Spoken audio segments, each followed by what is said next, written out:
एक बार फिर आप सभी को प्रभु यीशु मसीह के जीवित, पवित्र और सामर्थ्य नाम में जय मसीह की। धन्यवाद करते हैं कि प्रभु ने एक और ये सांझ हमारे जीवन में जोड़ी, हमें ये मौका दिया जबकि हम यहाँ भाई प्रेम के घर में आकर उनके चरणों में बैठे हैं। हमने अपने होठों के बलिदान जो धन्यवाद के हैं उनको चढ़ाए, हमने आत्मा और सच्चाई से आराधना की, हमने जो है अपने विनती, निवेदन, प्रार्थनाएं धन्यवाद के साथ परमेश्वर तक पहुंचाई। ये सब परमेश्वर की वेदी के सामने हुआ। अब समय है जबकि अपनी वेदी से परमेश्वर मुझसे और आपसे बातचीत करना चाहता है। हालेलुया। उसकी वेदी जो है यहाँ पे उपस्थित है और वो हमसे बातचीत करना चाहता है अपने इन पवित्र वचनों के द्वारा। जब वो हमसे बातचीत करता है, हमारा मन शांत होना चाहिए, हमारे कान जो हैं वो उसकी धीमी आवाज़ की ओर लगे होने चाहिए, और जब वो बोले तो हमें वो अपने आत्मिक कान से सुनना आवश्यक है। हमारे फिजिकल कान सुनते हैं, उसका कोई फ़ायदा नहीं है जब तक हमारे आत्मिक कान उसकी वाणी को नहीं सुनते हैं। और जब वो सुनते हैं हमारे आत्मिक कान, तब हम उसकी वाणी को अपने जीवन में लागू कर सकते हैं। हालेलुया। नहीं तो उसकी वाणी का, उसकी वचन का हमारे जीवन में कुछ भी लाभ नहीं है। हम आते हैं, जाते हैं, लेकिन उसका कोई लाभ हमारे जीवन में नहीं है। आज के वचन के लिए हम निकालेंगे कुलुसियों की पत्री, उसका 3 अध्याय 12 से लेकर 15 तक, पेज नंबर 279, नए नियम में पेज नंबर 279, कुलुसियों की पत्री उसका 3 अध्याय 12 से 15 तक। जिसको मिल जाए पढ़ दे जोर से। इसलिए परमेश्वर के चुने हुओं के समान जो पवित्र और प्रिय है, बड़ी करुणा और भलाई और दीनता और नम्रता और सहनशीलता धारण करो। और यदि किसी को किसी पर दोष देने का कोई कारण हो तो एक दूसरे की सह लो और एक दूसरे के अपराध क्षमा करो। जैसे प्रभु ने तुम्हारे अपराध क्षमा किए, वैसे ही तुम भी करो। इन सब के ऊपर प्रेम जो शीतलता का कटिबंध है बांध लो। मसीह की शांति, जिसके लिए तुम एक देह होकर बुलाए भी गए हो, तुम्हारे हृदय में राज्य करे और तुम धन्यवादी बने रहो। मसीह के वचन को अपने हृदय में अधिकाई से बसने दो और सिद्ध ज्ञान सहित एक दूसरे को सिखाओ और चिताओ, और अपने अपने मन में अनुग्रह के साथ परमेश्वर के लिए भजन और स्तुति गान और आत्मिक गीत गाओ। वचन में यह काम में जो कुछ भी करो, सब प्रभु यीशु के नाम से करो और उसके द्वारा परमेश्वर पिता का धन्यवाद करो। आइए हम प्रार्थना करें। धन्यवाद पिता परमेश्वर, धन्यवाद करते हैं प्रभु तेरे वचन के पढ़े और सुने जाने के लिए, जो जीवित हैं, पवित्र हैं, जो निश्चय अपना कार्य करते हैं, जो सामर्थी हैं। प्रभु आज ये वचन के द्वारा जो कुछ बातें तू हमसे करना चाहता है वो मुझ पर और यहाँ बैठे प्रत्येक पे जाहिर कर। प्रभु हमारे हृदयों की भूमि तैयार कर, ताकि जब वचन का बीज पड़े तो नाश ना हो बल्कि बहुत सा फल लाए, जैसे पिता की इच्छा है। प्रभु धन्यवाद के साथ एक बार फिर पिता परमेश्वर अपने को भी तेरे हाथ में सौंपता हूँ। इन अशुद्ध होठों को अपने वेदी के शोलों से छू के शुद्ध हो जाएं। कोई संसारिक बात नहीं, कोई शारीरिक बात नहीं, कोई कानों की खुजली मिटाने वाली कहानी किससे नहीं, सिर्फ और सिर्फ तेरा कन्विक्ट करने वाला, कायल करने वाला वचन पिता परमेश्वर इन होठों से निकले, जो मुझे और यहाँ बैठे सभी को कन्विक्ट करे, कायल करे, हमारे जीवन में परिवर्तन लाए और हमें उस और मार्ग में उसमें आगे ले चले जिस मार्ग में तू हमें चलाना चाहता है। प्रभु एक बार फिर आदर महिमा तुझे देते हुए धन्यवाद के साथ प्रभु यीशु के नाम से मांगते हैं, आमीन। कुलुसियों की पत्री 3 अध्याय हमने 12 से लेकर 17 तक अभी पढ़ा भाई राजू ने। यहाँ पे प्रभु हमसे इस प्रकार बातें करता है, इसलिए परमेश्वर के चुने हुओं के समान जो पवित्र और प्रिय हैं। परमेश्वर के चुने हुओं के समान। आज मुझे और आपको अपने आप को जांचना है, क्या मैं परमेश्वर का चुना हुआ हूं कि नहीं हूं, या सिर्फ मैं बुलाया हुआ हूं। प्रभु का वचन कहता है बुलाए हुए तो बहुत है लेकिन चुने हुए बहुत कम हैं, चुने हुए बहुत कम हैं। क्या मैं वो चुने हुए में से हूँ कि नहीं हूँ, जिसके विषय में आज यहाँ मैं वचन में पढ़ रहा हूँ। इसलिए परमेश्वर के चुने हुए के समान, अगर हम परमेश्वर के चुने हुए हैं तो निश्चय जैसा वचन हमें कहता है, जो पवित्र और प्रिय हैं। संसार में हम रहते हैं, इस संसार में जो भी पैदा हुआ उनमें से कोई भी पवित्र नहीं है, सिर्फ एक को छोड़ के, प्रभु यीशु मसीह, और कोई पवित्र नहीं है। प्रभु का वचन कहता है सब ने पाप किया और परमेश्वर की महिमा से रहित है। सब पापी हैं, एक भी ऐसा नहीं जिसने पाप ना किया हो। जब हम अपनी आदि पिता आदि माता आदम और हवा की लीनेज में आगे बढ़ रहे हैं, तो तभी से जो है लेकर आज की डेट तक जितनों ने इस पृथ्वी पे जन्म लिया वो सब पापी हैं, वो सब अपवित्र हैं, और कोई उनके पास ना उपाय है ना जरिया है कि वो पवित्र हो सके। मनुष्य कोशिश करता है पवित्र होने के लिए कि वो पवित्र हो जाएगा, संसार की नदियों में डुबकी लगा के, मनुष्य के बनाए हुए भवनों में, मंदिरों में जाके, मूर्तियों के आगे सर टेक के,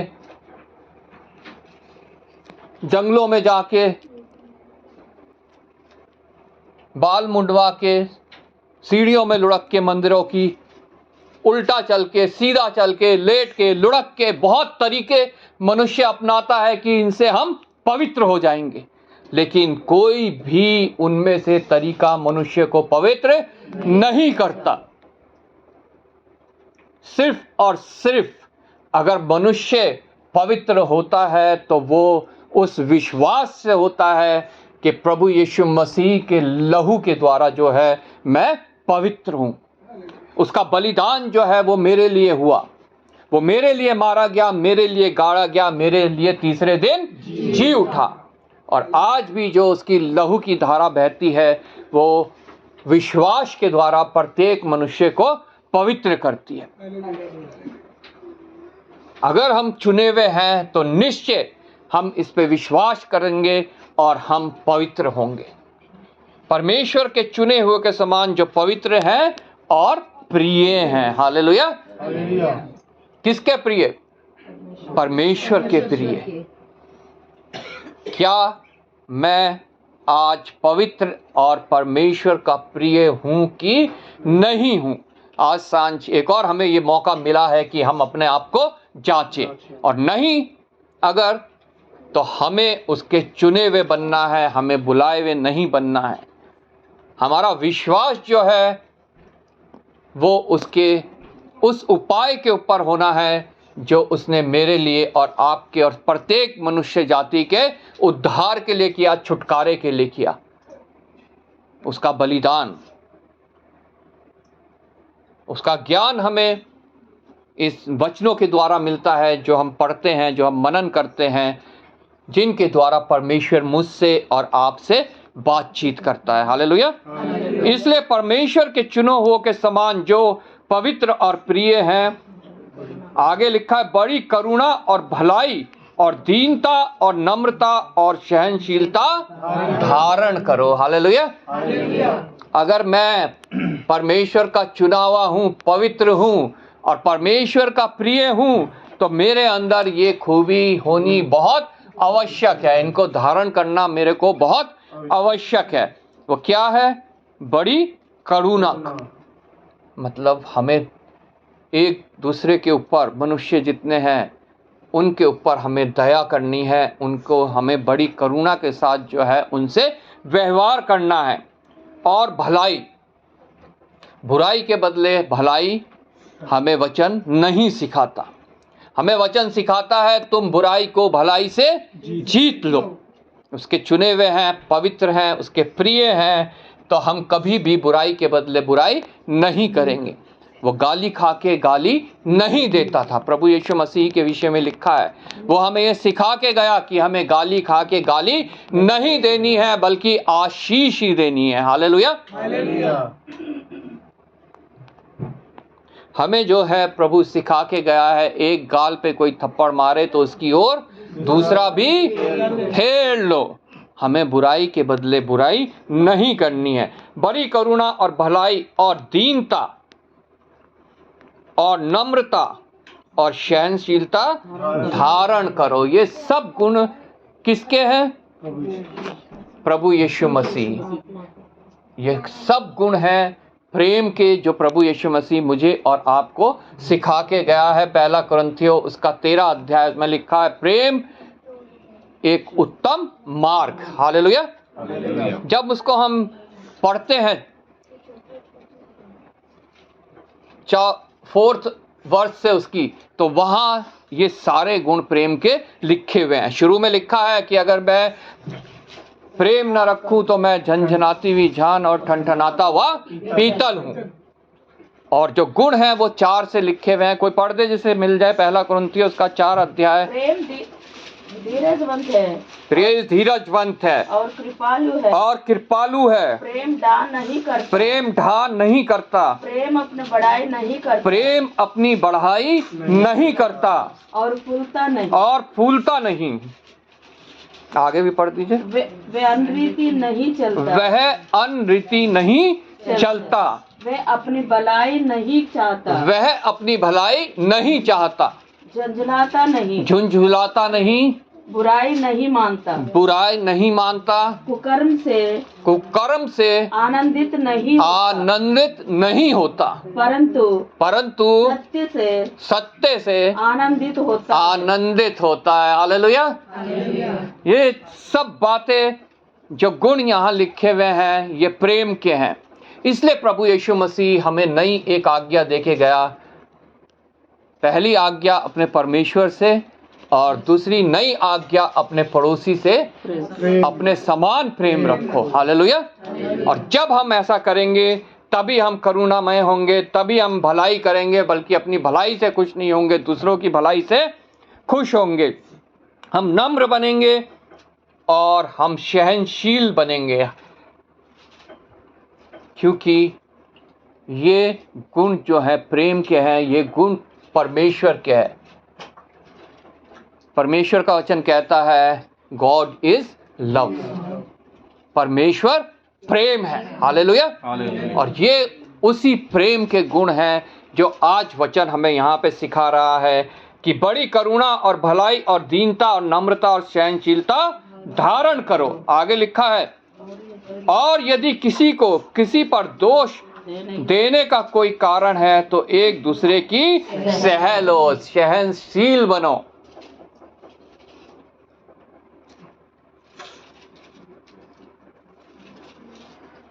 एक दूसरे के अपराध क्षमा करो जैसे प्रभु ने तुम्हारे अपराध क्षमा किए। जब हम लॉर्ड्स प्रेयर बोलते हैं उसमें भी हम बोलते हैं जिस प्रकार हम अपने अपराधियों को क्षमा करते हैं वैसे ही हमारे अपराधों को क्षमा कर। यहाँ पे भी वही मतलब है कि एक दूसरे के अपराध क्षमा करो।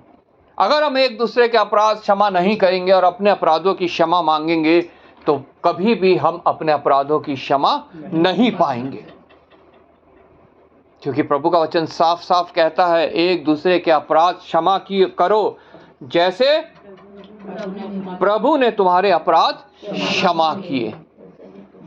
और अगर हम एक दूसरे के अपराध नहीं क्षमा करते और कहते हैं कि जिस प्रकार हमने अपने अपराधियों को क्षमा किया वैसे हमें भी क्षमा कर, तो हम झूठ बोलते हैं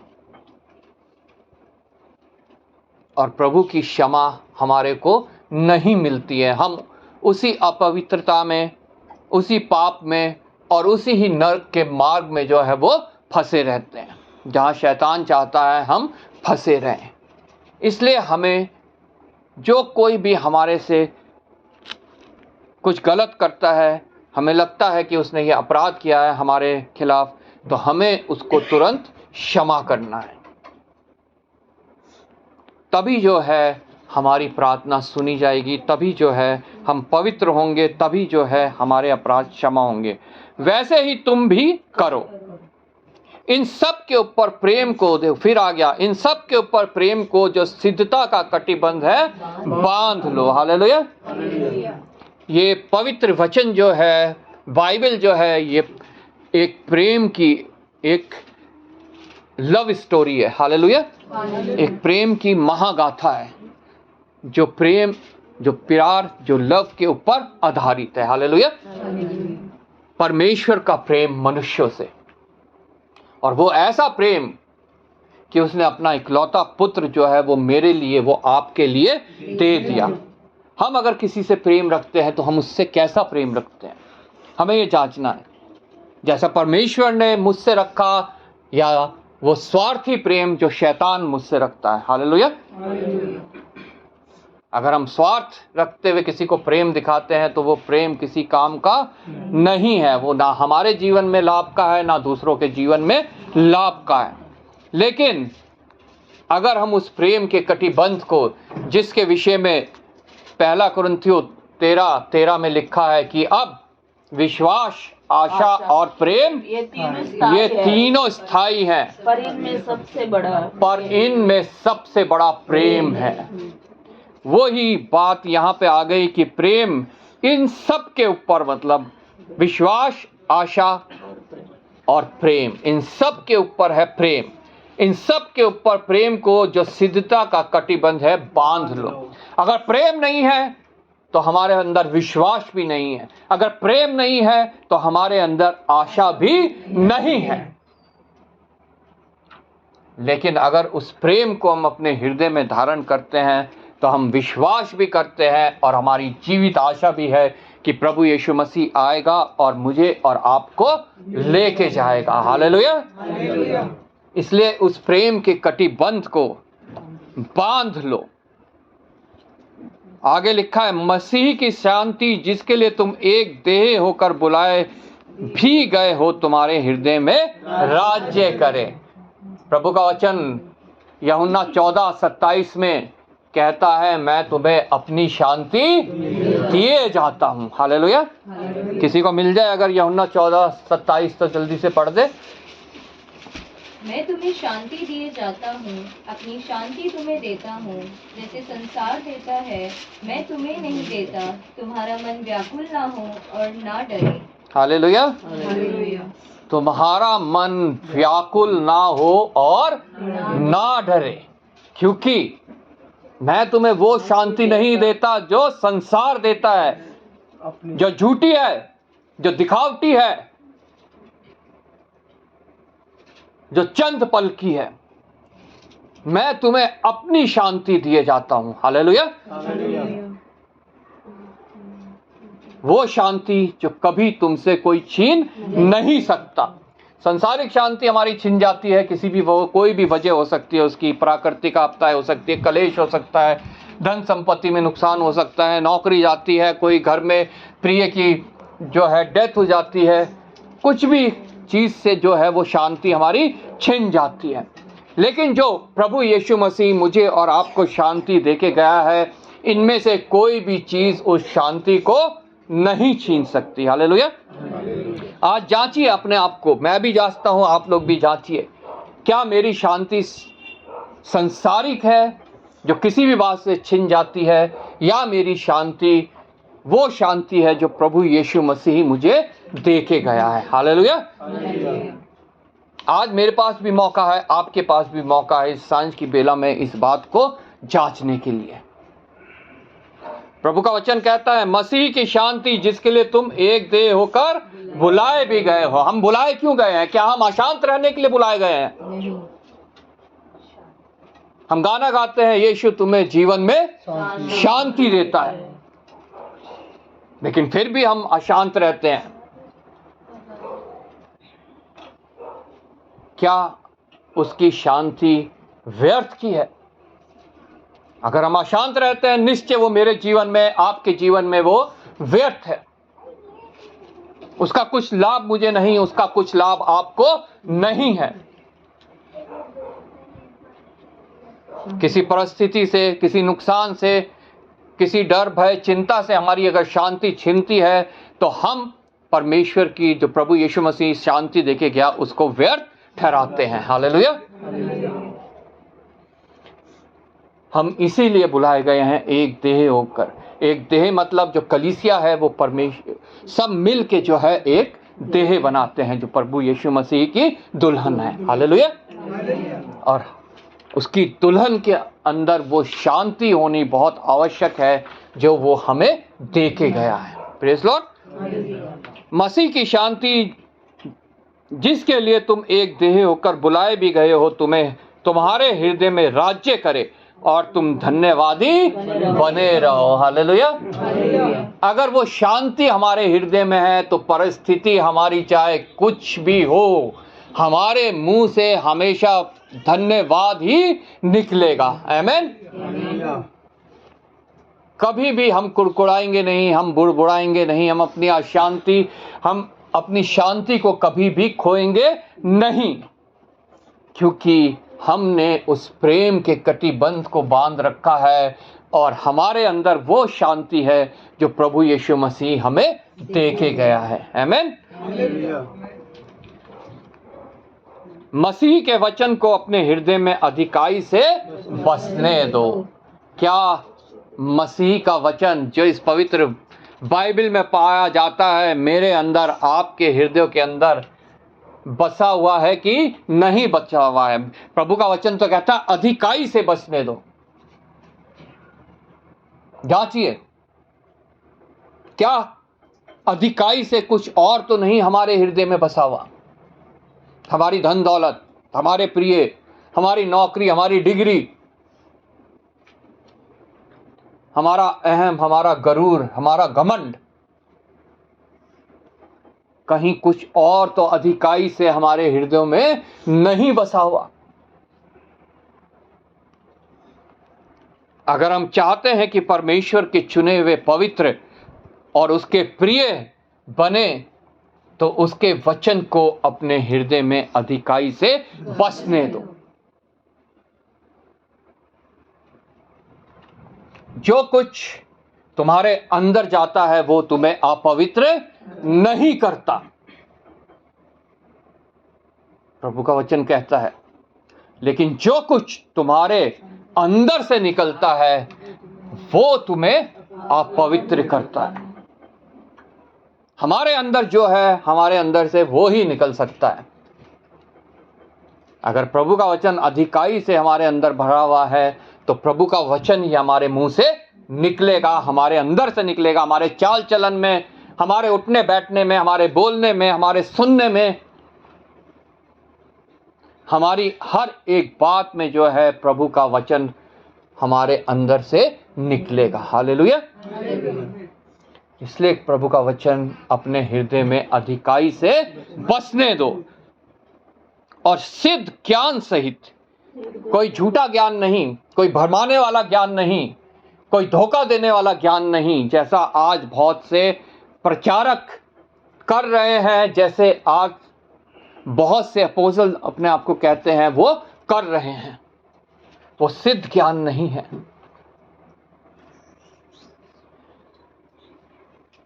अपने हृदय में अधिकाई से बसने दो और सिद्ध ज्ञान सहित एक दूसरे को सिखाओ और चिताओ। हालेलुया। सिद्ध ज्ञान सहित, कोई भरमाने वाली बातों से नहीं, कोई धोखा देने वाली बातों से नहीं, सिद्ध ज्ञान सहित एक दूसरे को सिखाओ और उनको चिताओ भी। अगर वो उस ज्ञान को, उस वचन को वो गलत तरीके से समझ रहे हैं तो उन्हें चिताना भी मेरा काम है, आपका काम है, जो उसके चुने हुए हैं, जो पवित्र हैं, जो उसके प्रिय हैं। हालेलुया। और अपने अपने मन में अनुग्रह के साथ परमेश्वर के लिए भजन और स्तुति गान और आत्मिक गीत गाओ। 17वीं आयत में लिखा है वचन में या काम में, मतलब प्रभु के लिए प्रभु की सेवकाई में या अपने नौकरी पेशे में, वचन में या काम में जो कुछ भी करो सब प्रभु यीशु मसीह के नाम से करो। हालेलुया। ये जानकर करो कि हम प्रभु यीशु मसीह के लिए कर रहे हैं।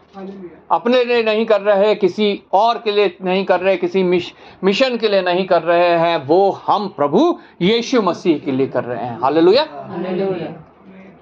वचन में या काम में जो कुछ करो सब प्रभु यीशु के नाम से करो और उसके द्वारा परमेश्वर पिता का धन्यवाद करो कि हमें ये करने का, प्रभु यीशु मसीह के नाम से ये करने का मौका मिला है। हालेलुया। प्रभु का वचन कहता है, अगर तुम ये समझकर कि मैं प्रभु के दास को एक गिलास पानी भी पिलाते हो तो उसका प्रतिफल तुम पाते हो। हालेलुया। अगर ये समझ के करते हो कि यह मैं प्रभु यीशु मसीह के लिए कर रहा हूं। प्रभु का वचन हमें निश्चय कायल करता है, कन्विक्ट करता है, हलचल मचाता है, हमारे हृदय में परिवर्तन लाता है। और इस प्रकार जो है हम प्रभु की समानता में बढ़ते जाते हैं, सिद्ध बनते जाते हैं, और एक दिन निश्चय जब प्रभु यीशु मसीह आएगा, क्योंकि हमारी जीवित आशा है ये, और ये भविष्यवाणी जो प्रभु ने की थी वो कोई टाल नहीं सकता, हम जो है उसके साथ बादलों में उठाए जाएंगे। आमीन। हम सबका यहाँ इकट्ठे होने का मकसद यही है, और कोई मकसद नहीं है होना चाहिए हमारा कि हमारे को शारीरिक चंगाई मिल जाए, हमारे को फाइनेंशियल छुटकारा मिल जाए, हमारे बच्चे अच्छे स्कूल में चले जाए, हमारी को अच्छी नौकरी मिल जाए, हमारा विवाह हो जाए। यहाँ इकट्ठे होने का अगर ये किसी का मकसद है तो वो मकसद झूठा है। हालेलुया।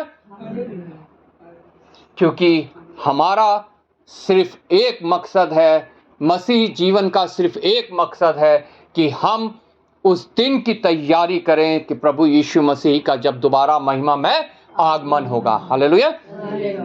प्रभु आपको इस वचन के द्वारा आशीष दे।